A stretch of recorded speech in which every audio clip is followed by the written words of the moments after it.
No, dr. Anže Logar je tudi prvi gost Odmevov. Dobro večer, dobrodošli. 13. novembra pred 2 letoma ste rekli, danes smo na pragu nečesa velikega. Ste tedaj imeli v mislih prav to, kar ste storili danes, namreč napoved tretjega bloka v slovenski politiki? Ja, razmišljanje v smeri združevanja v slovenski politiki. Zdaj, katera pot bi pripeljala do tega, po tistem trenutku še nisem vedel, sem pa vedel svojo trdno namero, da bom svojo politično prihodnost posvetil temu. Ker ta prak se je vlekel 2 leti, ne? Zakaj toliko časa in zakaj ste se za to, kar ste se odločili včeraj oziroma danes? Odločitev o tem, da zapustiš politično družino, ljudi, s katerimi smo trdno garali, za katere sem jim hvaležen, da smo skupaj v bistvu 25 let ustvarjali neko zgodbo, mora nekaj časa zoreti v glavi. In ko pač stvar dozori, se odloči za naslednji korak in to je bilo v teh dneh, zato sem tudi povlekel to potezo. Politična stranka, ki jo ustanavljamo, ne bo muha enodnevnica, zato je potrebno veliko energije investirati v oblikovanje regionalne pokritosti, torej oblikovanje lokalnih odborov. In leto dni pred volitvami mislim, da je ta pravi čas, da lahko temu posvetiš. O tem vas bom še nekaj vprašal, ampak danes ste povedali en zanimiv stavek. Ste desnosredinski politik, podpornik Evropske ljudske stranke, ki lahko sodeluje z vsemi, razen skrajnimi političnimi silami. Kje v Sloveniji pa vidite skrajne politične sile? Trenutno je na vladi. Se pravi Levica. Tako je. Zdaj, v tej toksičnosti slovenske politike, ki ste jo soustvarjali 25 let, je precej nezaupanja tudi do vaše nove politične poti, češ ste Janšev satelit. Zdaj, danes ste na to menili, da je iz Janševega odziva na vaš izstop jasno, da stvar ni dogovorjena, ampak ta argument se ne zdi preveč prepričljiv, ker vemo recimo, kaj Janez Janša govoril, tvitev o kasnejših koalicijskih partnerjih, recimo v listi Gregorja Viranta ali pa recimo tudi o stranki modernega centra. Ali je za vas Janez Janša in njegova SDS takšna, kakršna je danes, potencialna koalicijska partnerica? Mi se prizadevamo za široko koalicijo, torej za politično širino, lahko temu rečete za veliko koalicijo. Mislim, da je Slovenija v naslednjem mandatu zrela za neko veliko koalicijo, to jo bo pa sestavljal zmagovalec volitev.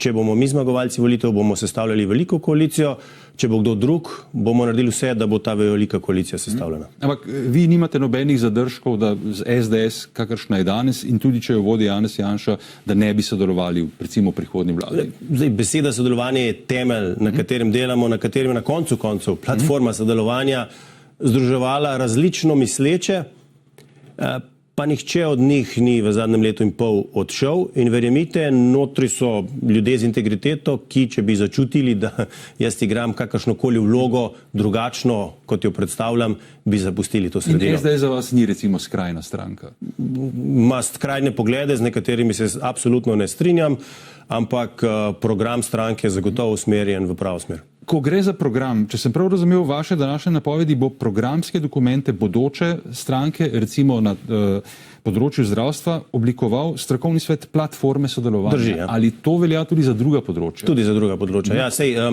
programski del je v bistvu v zaključni fazi, tako da do konca leta bodo posamezne sestave strokovnega sveta pripravile konkretne ukrepe.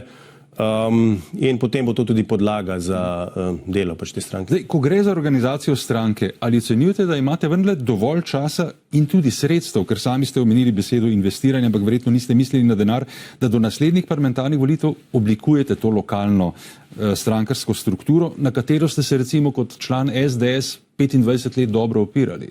Ne, nisem se opiral, jaz sem bil del te strukture. Jaz sem ustvarjal to strukturo. Jaz sem v bistvu politik, ki je rasel od spodaj navzgor. Po najtežji, najdaljši poti. Relativno pozno v primerjavi z drugimi sem pač začel posegati po funkcijah.